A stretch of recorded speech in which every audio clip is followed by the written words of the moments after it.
देखो Newton COTS integration formula, ठीक है।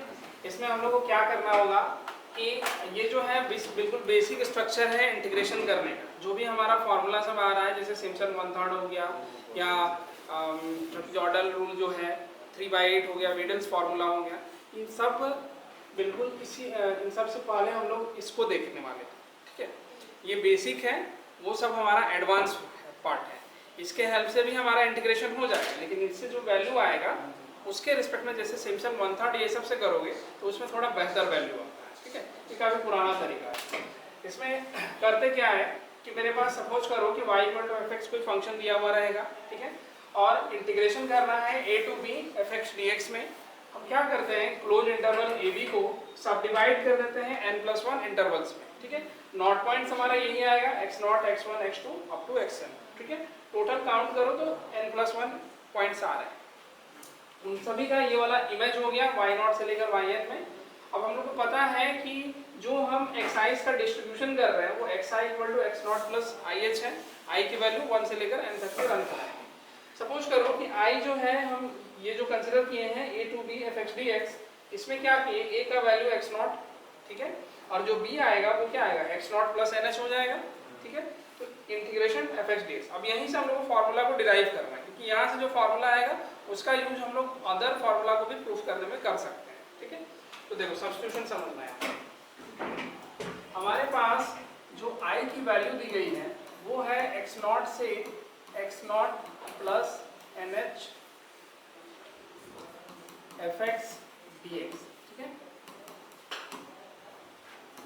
लेट कर लेते हैं u = x - x0 upon h, ठीक है, ये मान लो। तो अब इसका हम सबसे पहले फाइंड करेंगे, du/dx करो तो कितना निकलेगा, 1 मीन्स du = dx हो गया, ठीक है। 1/h मतलब h कांस्टेंट वैल्यू है, h अच्छा h छूट गया है, अच्छा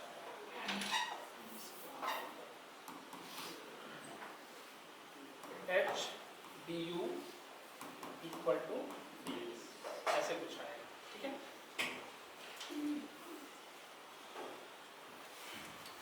नेक्स्ट अब क्या करोगे, अपर लिमिट और लोअर लिमिट दोनों को इंटरचेंज करना पड़ेगा, ठीक है। जब हम x = सपोज करो x0 पुट करते हैं यहाँ पर, तो u का वैल्यू कितना आएगा, x0 - x0 upon h means 0 आ गया। फिर उसी तरह से अगर x = x0 + nh पुट करो तो यहाँ से u का वैल्यू कितना आ जाएगा, x0 + nh - x0 whole divided by h। तो कट के यहाँ से आ रहा है nh/h, इट मींस n आ गया, ठीक है। नेक्स्ट जो हमको काम करना पड़ेगा वो ये i की वैल्यू इंटीग्रेशन 0 से लेकर n तक में चली गई। x के जगह पर हम लोग इसको तो अगर थोड़ा सा सॉल्व करो तो x का वैल्यू हम लोग फाइंड कर सकते हो, uh + x0 = x आ रहा है, ठीक है। क्रिस क्रॉस मल्टीप्लाई करो तो u × h बनेगा और x0 ऐड कर दो तो इतना हो गया, ठीक है। देन u × h + x0 और इधर से dx का वैल्यू निकाले हैं h × d, h × d, ठीक है। तो h को हम बाहर कर दिए, इंटीग्रेशन 0 से लेकर n हो गया। ये देखो पूरा फंक्शन किस में आ रहा है, u में ही आ रहा है, u × h + x0 हो रहा है। तो u ही सिर्फ वहां पर वेरिएबल की तरह काम कर रहा है, h कांस्टेंट वैल्यू है, x0 भी अपना कांस्टेंट वैल्यू था। तो इसको हम सिंपली कह सकते हैं it is the function of u1, ठीक है। यहाँ तक हो गया। अब इसके बाद हम लोग यूज करेंगे न्यूटन्स इंटरपोलेशन फॉर्मूला, ठीक है। चलो यहाँ तक लिख लो पहले।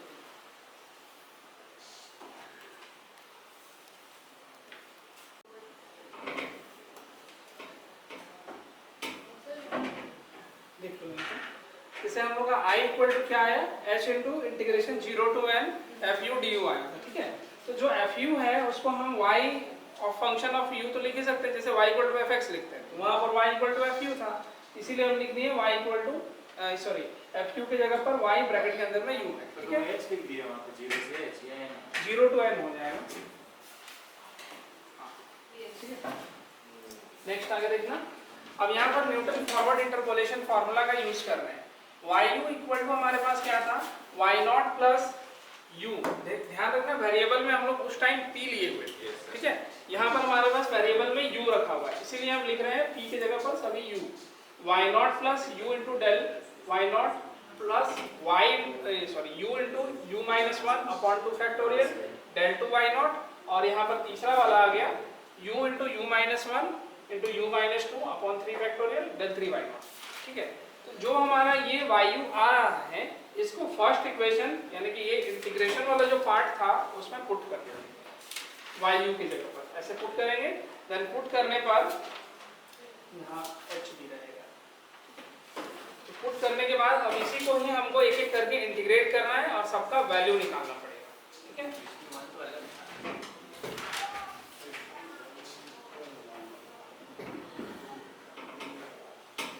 इसको 1 दिए हम लोग, 1 लिए ही नहीं, चलिए अच्छा ये नहीं है, इसमें घुमाना इक्वेशन 2 में पुट करना, इक्वेशन 2 में पुट करना। अब इसको थोड़ा सा अलग अलग करना पड़ेगा। क्या क्या आ गया यहाँ से, h integration y0 du del y0 into h integration not से n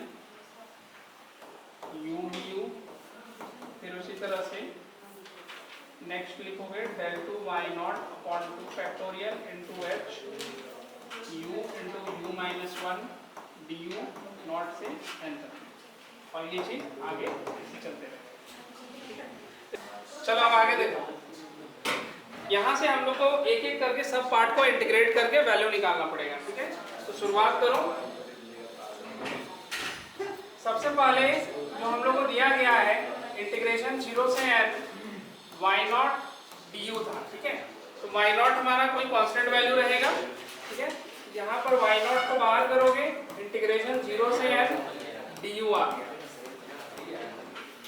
तो ये पार्ट जब इंटीग्रेट होगा तो यहाँ से कितना निकलेगा, n 0 से लेकर n तक में, ठीक है, सॉरी u आएगा। अब अपर लिमिट लोअर लिमिट दोनों पुट कर दो तो वैल्यू तुमको यहाँ से मिलेगा y0 इंटू n, ठीक है। सेकेंड वाला पार्ट अब देखना इसी तरह से, यहाँ पर लिखा हुआ है इंटीग्रेशन 0 से n u इंटू du, ठीक है। अब इसको इंटीग्रेट करो, यहाँ से निकलेगा 0 से n u du, यहाँ से कितना आ गया u स्क्वायर, छोड़ भी था क्या, सर था ना h। अच्छा तो उसको लास्ट में लिख सकते हैं, हमको तो इंटीग्रेटेड वैल्यू चाहिए सिर्फ ना, डिवाइडेड बाय 2 0 से लेकर n तक में, ये बनेगा n स्क्वायर बाय 2। फिर उसी तरह से थर्ड वाला पार्ट में देखोगे 0 से n u into u minus 1 du दिया हुआ था, तो फिर इसको भी ऐसे ही सॉल्व करो पहले नंबर, तो आएगा u square minus u du, integrate करेंगे u to the power 3 upon 3 u square by 2 0 से n, तो वैल्यू कितना आ रहा है n cube by 3 minus n square by, ठीक है। ऐसे ही करके हम लोग को इधर और भी निकाल सकते हैं, और 2-3 निकालने के बाद सफिशिएंट हो जाएगा हमारे पास, ठीक है। अब लास्ट वर्क यही रहेगा, यहाँ पर जो भी इंटीग्रेटेड वैल्यू आ रहा है सबका यहाँ पर वैल्यू पुट कर देंगे। यहाँ से नाउ इंटीग्रेशन जो आ गया a to b fx dx, this is equal to h into y0 u plus n square by 2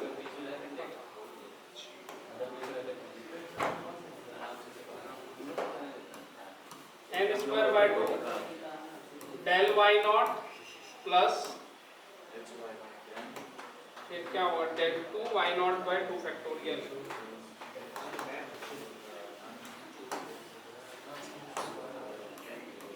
n cube by 3 n square by 2, और यहाँ से आ गया del 2 y0 अपॉन 2 फैक्टोरियल, और ऐसे ही ये आगे बढ़ते रहेगा, ठीक है। तो यही है हमारा न्यूटन कॉट्स इंटीग्रेशन फॉर्मूला, ठीक है। आगे चल के यही जो del y0 और del 2 y0 है, इन्हीं सब में थोड़ा थोड़ा इंटरचेंज होता है, वहाँ से फिर तुम्हारा सिम्पसन 1/3 3 बाई 8 सब निकलता है, ठीक है। तो हम लोग को यही ध्यान में रखना है।